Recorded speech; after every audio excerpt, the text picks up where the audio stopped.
ہم ڈٹے ہوئے لوگ. سرکار نے فلاح انسانیت کے لیے جو دوسرا کام کیا نا، وہ لوگوں کو احساس دلایا ہے کہ اگر غلطی ہو جائے تو تم نے بندوں کے سامنے اپنے آپ کو کلیئر نہیں کرنا، تم نے تو رب کے سامنے اپنے آپ کو کلیئر کرنا، اللہ کے سامنے تم نے بچنا ہے کہ میرا گناہ معاف. اور حضور احساس پیدا کرتے تھے. بخاری شریف میں قبیلہ غامدیہ کی اس عورت کا تذکرہ موجود ہے جو خود آئی تھی، کوئی گرفتار کر کے نہیں لایا تھا، وہ از خود آئی. احساس پیدا ہو گیا نا گناہ کا. یہاں بہت ساری غلطیاں کر کے بھی لوگ جب اپنی بات کرتے ہیں تو کہتے ہیں کبھی یاد تو نہیں کسی کے ساتھ زیادتی کی ہو، یاد تو نہیں کبھی کسی کا. بھئی آپ نے اتنے بڑے ولی ہونے کا دعویٰ کر دیا. انسان تو انسان رہتا ہے. بڑے بڑے لوگ کہہ گئے کہ یا اللہ اگر انجانے میں بھی بھول گئے ہیں تو ہم سے درگزر فرما. لیکن جب ہم تیار ہی نہیں ماننے کو. حضرت انس بن مالک کہتے ہیں وہ خاتون آئی، کوئی پکڑ کے نہیں لایا، کسی 14 دنوں کے ریمانڈ پہ نہیں اسے منوایا گیا، اسے وہ خود بخود آئی. اور کریم محبوب علیہ السلام کے سامنے جب وہ کھڑی ہوئی تو اتنے درد سے میں نے کم لوگ روتے دیکھے ہیں جس درد سے وہ روئی. عرض کرنے لگی حضور میں غلطی کر بیٹھی ہوں، مجھ سے زنا ہو گیا، مجھے پاک کر دے. تو محبوب کریم علیہ السلام نے فرمایا تو کیسے ثابت کرے گی تو نے گناہ کیا؟ یعنی مجرم کو ثابت کرنا پڑ رہا ہے کہ میں گناہ گار. یہ وہ کمال ہے کہ انسانوں کو احساس ہونے لگے کہ یہاں ہم غلط ہیں. جب اعتراف جرم ہوتا ہے، جب بیماری کی تشخیص ہوتی ہے تو پھر اس کا علاج بھی ہو جاتا ہے. حضرت انس بن مالک کہتے ہیں وہ عرض کرنے لگی حضور میرے پیٹ میں ناجائز بچہ ہے. حضور نے فرمایا جا جب بچہ پیدا ہو تو پھر آنا. وہ 8 ماہ کے بعد آئی تو اس کی گود میں پھول سا بچہ تھا. حضور نے فرمایا واپس جا، جب روٹی کھانے لگ جائے تو پھر آنا. وہ 2 سال 2.25 سال دودھ پلاتی رہی. پھر جب آئی تو بچے کے ہاتھ میں روٹی کا ٹکڑا تھا. کریم محبوب صلی اللہ تعالی علیہ وسلم سے آ کے جب اس نے بات کی تو وہ درد سے روئی، کہنے لگی یا رسول اللہ 3 سال ہونے کو ہیں، میں نے گناہ کیا ہے، میں ساری رات سو نہیں پاتی. حضور تڑپتی اگر اس حال میں مر گئی تو اپنے رب کو کیا منہ دکھاؤں، مجھے پاک کر دے، میرے حال پہ رحم فرمائے. محبوب کریم صلی اللہ علیہ وسلم نے بچہ ایک صحابی کو دیا، فرمایا بچوں کی طرح پالنا، اور کہا اسے لے جاؤ، پتھر مار مار کے اسے سنسار کر دو. صحابہ کہتے ہیں اسے پتھر لگ رہے تھے اور حضور بے چینی کے ساتھ ٹہل رہے تھے. آ کے خبر دی حضور وہ تو وصال کر گئی، انتقال ہو گیا. فرمایا یہاں تک تو بات اس کی تھی. حضرت انس بن مالک کہتے اب محبوب کریم نے صحابیات سے فرمایا اسے غسل دو، کفن پہناؤ، جنازہ تیار ہو جائے تو مجھے خبر کرنا. حضرت انس بن مالک کہتے ہیں غسل ہوا، کفن ہوا، جنازہ تیار ہوا تو حیران ہم تب ہوئے جب میرے محبوب نے فرمایا صفے بناؤ میں خود جنازہ پڑھاؤں گا، میں خود جنازہ پڑھاؤں. اور سرکار نے جنازہ پڑھایا تو ایک شخص کی زبان سے نکلا حضور اس ملعون کا معاذ اللہ جنازہ جس نے ناجائز بچہ جنا، اس کے لیے آپ دعا کر رہے ہیں، جنازہ پڑھا. حضور فرمانے لگے خاموش ہو جاؤ، تم نے گناہ دیکھا ہے اس کا احساس نہیں دیکھا، تم نے غلطی دیکھی ہے لیکن اس کی توبہ کا انداز نہیں دیکھا. اور صاحب کنز العمال نے یہ لفظ نقل کیے ہیں کہ کریم محبوب فرمانے لگے اس نے تو ایسی شاندار توبہ کی ہے کہ اگر میں اپنی ساری امت میں بانٹ دوں تو اللہ سب کی مغفرت فرما دے گا. احساس جب پیدا ہو جاتا ہے نا اپنے دل کے اندر کہ یہاں میں غلط ہوں. ان العبد اذا اعترف ثم تاب تاب اللہ علیہ او کما قال نبی صلی اللہ علیہ وسلم، رواہ مشکات. حضور نے فرمایا جب کوئی بندہ کہتا ہے نا اللہ میں بھول گیا تھا اور پھر وہ توبہ کرتا ہے تو رب اس کی توبہ کو فوراً ہی قبول فرما لیتا ہے. حضرت عبداللہ بن حذافہ جہاد کر رہے تھے، روم کے عیسائیوں نے گرفتار کر لیا. 1000 آدمی نے مل کے پکڑا، گرفتار نہیں ہوتے تھے صحابی. 1000 آدمی نے گھیرا ڈالا، گرفتار کر کے لے گئے. اور جب بادشاہ کے سامنے گئے تو وزیر کہنے لگا بادشاہ بندہ بڑے کام کا ہے، اگر ہمارے قابو آ گیا تو فائدہ دے گا.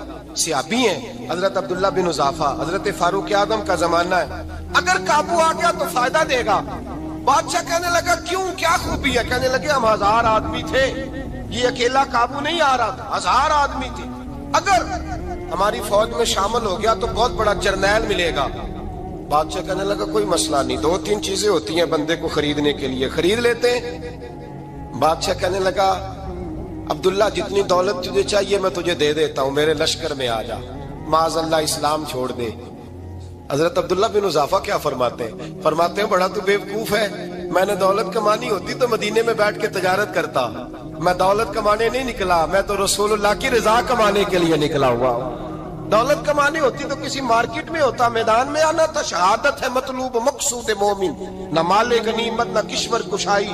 یہ دولت تو لونڈی ہے رسول اللہ کے دروازے کی، یہ تو پیچھے پیچھے پھرتی ہے نبی پاک کے غلاموں۔ یہ کمانی ہوتی تو میں کسی مارکیٹ میں ہوتا، میدان میں تھوڑا ہوتا۔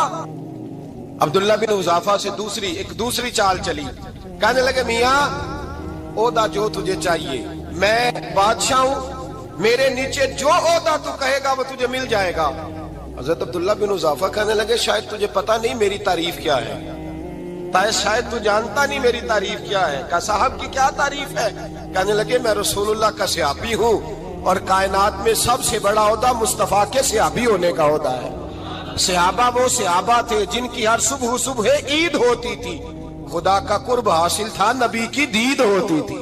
فرمایا میں نے حضور کے جلوے دیکھے ہوئے ہیں، مجھے عہدے کی ضرورت ہی نہیں، اور میں نے عہدہ لینا ہوتا تو میں سیاست کرتا، میں تو شہادت لینے نکلا ہوں میدان میں، عہدے کا میں نے کیا کرنا ہے؟ اب بادشاہ کہنے لگا اسے قتل کر دو۔ وزیر کہنے لگا نہیں، ایک بات اور ہے، مجھے ایک چال اور چلنے دو۔ کہا وہ کیا؟ کہنے لگے میری بیٹی بڑی خوبصورت ہے، مجھے موقع دو اپنی ہی بیٹی کو سجا بنا کے، وہ جوان جس کی جوانی اتنی بڑی ہے کہ 1000 آدمی مقابلے میں کھڑا نہیں ہوتا، اس جوان کے کمرے میں رات کی تنہائی میں بنا سوار کے بی بی کو بھیجا۔ وہ بی بی کہتی ہے میں ساری رات بن سور کے اس صحابی کے کمرے میں بیٹھی رہی، لیکن یہ کیا شخص تھا، ساری رات ہی مسلح پہ بیٹھا رہا، ساری رات ہی، کچھ دیر تھک جاتا تو یہ کریم رسول پہ درود پڑھنا شروع کر دیتا۔ بی بی کہتی ہے سحری ہو گئی تو میں نے چھو کے دیکھا کہ انسان ہے کہ جن ہے، یہ بندہ ہے کہ فرشتہ ہے، چھو کے دیکھا۔ کہنے لگے پیچھے ہٹ جا۔ میں نے کہا میں نے تو سنا تھا تو 1000 کے مقابلے میں ہے، اور تو اتنا بے حس ہے کہ بنی صبری دلہن بیٹھی ہے، تو نے نظر نہیں کی؟ عبداللہ بن حذافہ، بی بی کہتی ہے نظر پھر نہیں اٹھائی، نظر پھر جھکی ہوئی ہے۔ کہنے لگے بی بی میں مجبور ہوں، اب میرے اوپر کوئی حسن نہیں چلتا، میں نے جلوائے بدوہا کا دیدار کیا ہوا ہے، اب میری نگاہوں میں جچتا نہیں کوئی، اس لیے کہ جیسے میرے سرکار ہے ایسا نہیں کوئی۔ کبھی بھی اب نہیں کسی کا میرے اوپر جادو چلتا، میں نے مصطفیٰ کو، اور کہا ذرا پیچھے ہٹ کے بیٹھ، مجھے میرے رسول نے غیر محرم سے بچنے کا حکم دیا ہے، ذرا پیچھے ہٹ کے بیٹھ۔ سحری کا وقت تھا، وہ بی بی کہتی ہے اس نوجوان کے جملے میرا سینہ چیر گئے، کلیجہ پھٹ گیا، چیخ نکلی، میں کفر کے عالم میں روئی۔ میں نے کہا مجھے بتا تو صحیح، آخر یہ جذبہ کہاں سے ملتا ہے، آخر یہ روشنی تو میں نے دیکھی نہیں، کہاں سے آتی ہے؟ ایک میرا باپ ہے جو بنا سور کے مجھے تیرے کمرے میں چھوڑ گیا، بتلا یہ کہاں سے کیف آتے ہیں؟ عبداللہ بن حذافہ کہنے لگے اگر کیف لینا ہے تو تو بھی میرے مصطفیٰ کا کلمہ پڑھ جا، آجا دروازہ رسول پہ جھک جا، مل جائے گا۔ سویرے دروازے پہ باپ آیا بیٹی سے رزلٹ لینے، دروازہ کھولا تو بیٹی نقاب پہنے باہر آئی۔ باپ کہنے لگا کیا بلا؟ کہنے لگی پیچھے ہٹ جا، تو غیر محرم ہے، کافر ہے، میں مسلمان ہوں۔ اس نے کہا کیا ہوا؟ کہنے لگی تیرے جیسے کو باپ کہوں، تیرے جیسے کو جو مجھے استعمال کر رہا تھا، میں تجھے باپ نہیں مانتی، میں اب رسول والی ہو گئی، میں حضرت فاطمہ کی کنیزہ ہو گئی ہوں، میں اب نبی کریم کی خادمہ ہوں، خبردار میرے قریب نہ آنا۔ یہ داؤ بھی ناکام ہوا۔ اب حضرت عبداللہ بن حذافہ کے سامنے موت کھڑی کی، ایک کڑا میں تیل گرم کیا، کہنے لگے تجھے اس میں جلایا جائے گا۔ حضرت عبداللہ بن حذافہ رضی اللہ تعالیٰ عنہ جب جلنے کے قریب ہوئے تو رونے لگے۔ روم کا بادشاہ کہنے لگا شاید ڈر گیا ہے، کہنے لگے اب سمجھ آئی ہے، اب تجھے پتا چلا ہے، چلا جا۔ حضرت عبداللہ بن حذافہ کہنے لگے تو کافر ہے، تیری کافروں والی سوچ ہے، اس لیے نہیں رویا کہ موت سے ڈر گیا ہوں، میں تو اس لیے رویا ہوں کہ ایک جان ہے، وہ نبی پاک پہ قربان ہو رہی ہے، کاش رب مجھے 1000 جان دیتا، میں ساری مصطفیٰ پہ قربان کر دیتا۔ ایک سنار نے گلی میں ایک یتیم چھوٹے سے بچے کو گھومتے دیکھا تو سنار بے اولاد تھا، بچے کو اٹھا کے گھر لے آیا۔